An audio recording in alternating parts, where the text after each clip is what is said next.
నమస్తే, welcome to four sides TV. ఆంధ్రప్రదేశ్లోని assembly నియోజకవర్గాలకు సంబంధించిన విశ్లేషణలో భాగంగా ఇప్పుడు కుప్పం నియోజకవర్గాన్ని గురించి తెలుసుకుందాం. కుప్పం నియోజకవర్గానికి ఎందుకు అంత ప్రత్యేకత? 7 సార్లు నారా చంద్రబాబు నాయుడు గారు గెలిచిన నియోజకవర్గం. సో ఇప్పుడంటే ఆయన మాజీ ముఖ్యమంత్రిగా ఆయన నియోజకవర్గానికి ఎంతో అభివృద్ధి పనులు చేసిన ఖ్యాతి కూడా ఉంది ఆయనకి. అండ్ ఇన్ఫ్యాక్ట్ ఇక్కడ చాలా ఈ క్యాస్ట్ కాంబినేషన్ చూస్తే ఎవరికైనా ఆశ్చర్యం వేస్తుంది. ఎందుకంటే ఉన్న ఓటర్లు కూడా చాలా తక్కువ ఉన్నారు. 2,21,249 ఓటర్లు. ఈ మండలాలు వచ్చేప్పటికీ 4 మండలాలు: Shantipuram, Gudupalle, Kuppam, Ramakuppam. Number of polling stations వచ్చేప్పటికి 263 ఉన్నాయి. యావరేజ్ ఎలక్టర్స్ పర్ పోలింగ్ అంటే 842 అన్నమాట. సరే, మేల్ ఓటర్స్ ఎంతమంది ఉన్నారంటే 1,11,651, ఫిమేల్ 1,09,576 అండ్ థర్డ్ జెండర్ 22 ఉన్నారు. ఇక్కడ పార్టీల వారిగా గెలుపు చూస్తే చాలా చిత్రంగా ఉంటుంది. ఇక్కడ ఇండిపెండెంట్ 2 సార్లు గెలిచారు, ఇండిపెండెంట్ అభ్యర్థి. కాంగ్రెస్ పార్టీ 2 సార్లు, తెలుగుదేశం పార్టీ 9 సార్లు గెలిచింది, సిపిఐ 1 సారి గెలిచింది. మొత్తంగా జరిగిన ఎన్నికలు 1952 నుంచి. కులాల వారీగా గెలుపు చూస్తే కమ్మ సామాజిక వర్గానికి చెందిన అభ్యర్థులు 10 సార్లు, గాండ్ల సామాజిక వర్గానికి చెందిన అభ్యర్థులు 4 సార్లు గెలిచారంటే మొత్తం 14. ఒకసారి అసలు ఎవరెవరు గెలిచారు అనేది కనుక చూస్తే 1955లో అంటే నియోజకవర్గం ఏర్పడినప్పుడు ఇక్కడి నుంచి గెలిచింది కాంగ్రెస్ పార్టీ నుంచి డి రామబ్రహ్మం గారు. 62లో ఎస్ వజ్రవేలు చెట్టి సిపిఐ నుంచి కమ్యూనిస్ట్ పార్టీ ఆఫ్ ఇండియా, ఈయన గాండ్ల కులస్తులు. రామబ్రహ్మం గారు కూడా గాండ్ల కులస్తులే. 67లో డి వెంకటేశం గారు ఇండిపెండెంట్, గాండ్ల కులస్తులు. 1972లో డి వెంకటేశం గారు ఆయన ఇండిపెండెంట్గా 2వ సారి గెలిచారు, ఆయన గాండ్ల కులస్తులు ఇండిపెండెంట్గా. అంటే ఇండిపెండెంట్ల ప్రాబల్యం చాలా బలంగా ఉన్న నియోజకవర్గం అనేది మనం ఇక్కడ చెప్పుకోవాలి. ఒకే సామాజిక వర్గానికి చెందిన వాళ్ళు 4 1955 నుంచి 72 వరకు గెలుచుకుంటూ వస్తే తర్వాత ఈ నియోజకవర్గాన్ని కమ్మ సామాజిక వర్గం క్యాప్చర్ చేసింది. చాలా ఆశ్చర్యం కలుగుతుంది. ఎందుకంటే 0.53% కమ్మ ఓటింగ్ మాత్రమే నియోజకవర్గంలో కమ్మ సామాజిక వర్గం ఎలా పాగా వేసింది? ఇది $1 మిలియన్ క్వశ్చన్. దానిలోకి మళ్ళీ వద్దాం. 1978లో బిఆర్ దొరస్వామి నాయుడు కాంగ్రెస్ పార్టీ నుంచి గెలిచారు, కమ్మ సామాజిక వర్గం.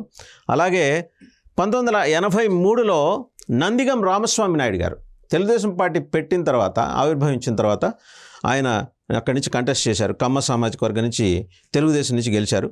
1985లో మళ్ళీ ఆయనే నందిగం రామస్వామి నాయుడు గారే తెలుగుదేశం పార్టీ అభ్యర్థిగా గెలిచారు. అంటే ఒకే అభ్యర్థి 2 సార్లు తెలుగుదేశం పార్టీ నుంచి.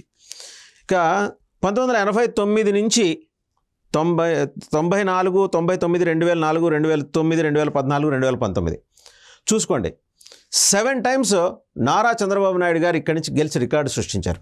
And that's how Chandrababu Naidu గారి ప్రాబల్యం, ప్రాధాన్యం ఆ నియోజకవర్గం ఎలా గుర్తించింది అనేదానికి, అండ్ ఆ నియోజకవర్గంలో ఆయన చేసిన అభివృద్ధి కార్యక్రమాలకి ఆ నియోజకవర్గం ఆయనకి రుణం ఎలా తీర్చుకునే దానికి ఇదే నిదర్శనం.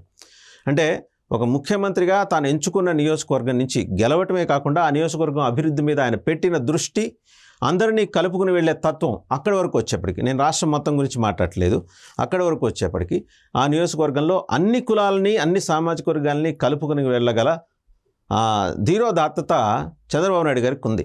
అందువల్ల ఆయన అన్నిసార్లు అక్కడి నుంచి 9 సార్లు గెలిచారు. అండ్ ఇందాకే అనుకున్నట్టు కమ్మ కులస్తులు 10 సార్లు, అభ్యర్థులు ఇద్దరే, దొరస్వామి నాయుడు గారు 2 సార్లు, 7 సార్లు ఏమో ఈయన చంద్రబాబు నాయుడు గారు. అలాగే ఒకసారి కమ్యూనిస్ట్ పార్టీ నుంచి, కాంగ్రెస్ పార్టీ నుంచే దొరస్వామి నాయుడు గారు. అంటే మొత్తం 10 సార్లు 78 నుంచి 2019 వరకు చూసుకుంటే 40 ఏళ్ల పాటు, ఒక రకంగా 40 ఏళ్ల పాటు ఈ నియోజకవర్గం మీద 0.53% మాత్రమే ఉన్న కమ్మ సామాజిక వర్గం ఆధిపత్యం కొనసాగుతోంది, కమ్మ సామాజిక వర్గం ఆధిపత్యం చెలాయిస్తుంది అనేవాళ్ళు కూడా లేకపోలేదు. రైట్, అదే అభ్యర్థుల వాళ్ళ దక్షతని బట్టి కూడా వాళ్ళకి ఓటింగ్ పడుతుంది. జస్ట్ వాళ్ళు తక్కువ ఉన్నారు కాబట్టి వాళ్ళు కంటెస్ట్ చేయకూడదు, తక్కువ సంఖ్యలో ఉన్నారు కాబట్టి వాళ్ళు కంటెస్ట్ చేయకపోతే, కంటెస్ట్ చేస్తే వారిని ఓడించాలి, అట్లాంటి స్కీమ్లు ఏమి ఆ నియోజకవర్గంలో ఓటర్లు పెట్టుకోవాలి. సరే, ఒక్కసారి నియోజకవర్గంలో ఉన్న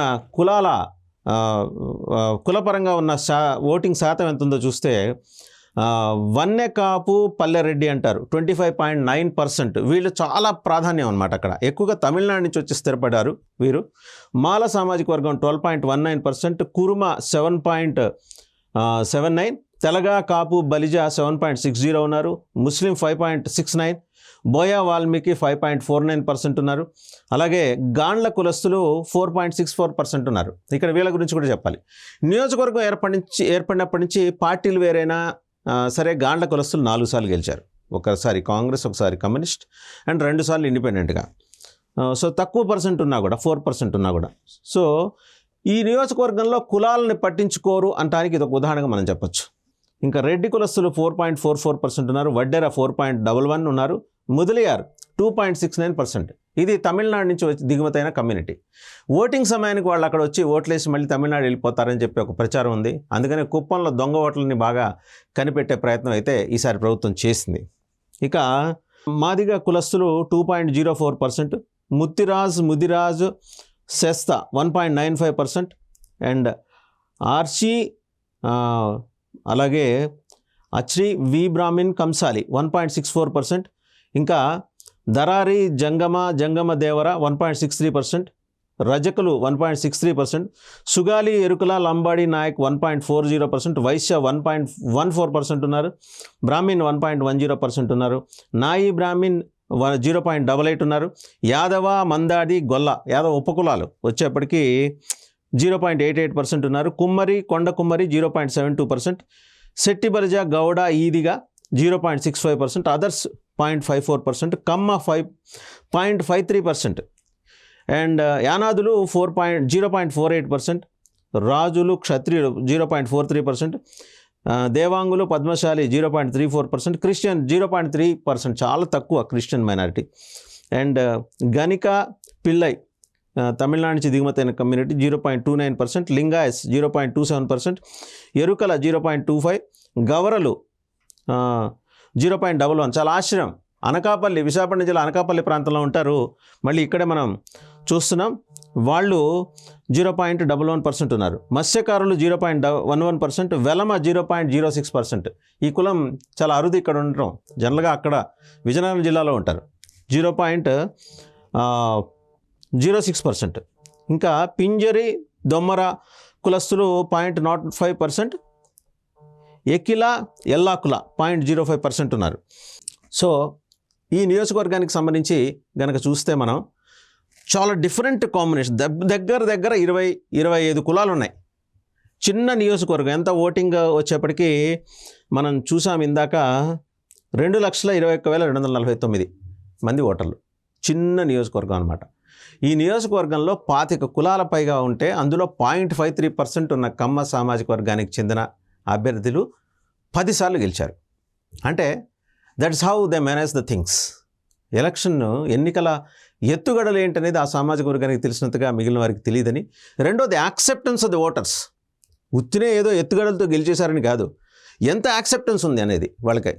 అక్కడ మరి న్యాయంగా మాడితే వన్నె కాపు పల్లెరెడ్డి 25.90% ఉంటే ఇంతవరకు ఆ సామాజిక వర్గాన్ని నుంచి ఎవ్వరూ లేరు. ఇక్కడ ఇప్పుడు ఇంకొక వాదన వినిపిస్తోంది. ఇన్ఫ్యాక్ట్ మంత్రి రోజా గారు ఉన్నారు. రోజా గారు పల్లెరెడ్డి వన్నె కాపు సామాజిక వర్గం నుంచి ఉన్నారు కాబట్టి ఆమెని అక్కడికి షిఫ్ట్ చేసే ఆలోచనలో వైఎస్ జగన్మోహన్ రెడ్డి గారు ముఖ్యమంత్రి గారు ఉన్నట్టు సమాచారం. ఒకవేళ అదే జరిగితే నిజంగానే టఫ్ ఫైట్ ఇస్తున్నట్టు. ఎందుకంటే జగన్మోహన్ రెడ్డి ఒక సంకల్పం తీసుకున్నారు. పవన్ కళ్యాణ్ గారు, చంద్రబాబు నాయుడు గారు, అలాగే నారా లోకేష్ గారు, వీరి ముగ్గురు అసెంబ్లీలో అడుగుపెట్టనియద్దు అని. అందుకని సామాజిక వర్గాల ఈక్వేషన్స్ని ఆయన ఇట్లా తిప్పేస్తున్నారు. అవసరమైతే రెడ్డి కులస్తుల్ని వారి సీట్లు త్యాగం చేసుకోవాల్సింది కూడా ఆయన ఓపెన్గా చెప్తున్నారు. ఇదే జరిగితే రేపొద్దున చంద్రబాబు నాయుడు గారికి ఒక టఫ్ ఫైట్ మాత్రం కులపరంగా సామాజిక వర్గాల పరంగా జరుగుతున్న ఎన్నికగా ఇది ప్రాధాన్యం సంతరించుకుంటుంది. అత్యంత స్వల్ప సామాజిక వర్గం 0.53% ఉన్న కమ్మ సామాజిక వర్గాన్ని 25.90% ఉన్న వన్నె కాపు పల్లెరెడ్డి ఈ సామాజిక వర్గానికి చెందిన రోజా గారు తలపడబోతున్నారు. సో ఈ మార్పు జరిగితే చూడాలి, ప్రభుత్వ వ్యతిరేకత పనిచేస్తుందా, కులాలు పనిచేస్తాయా అనేది మనకు అసెంబ్లీ ఎన్నికల ఫలితాల తర్వాత తెలుస్తుంది.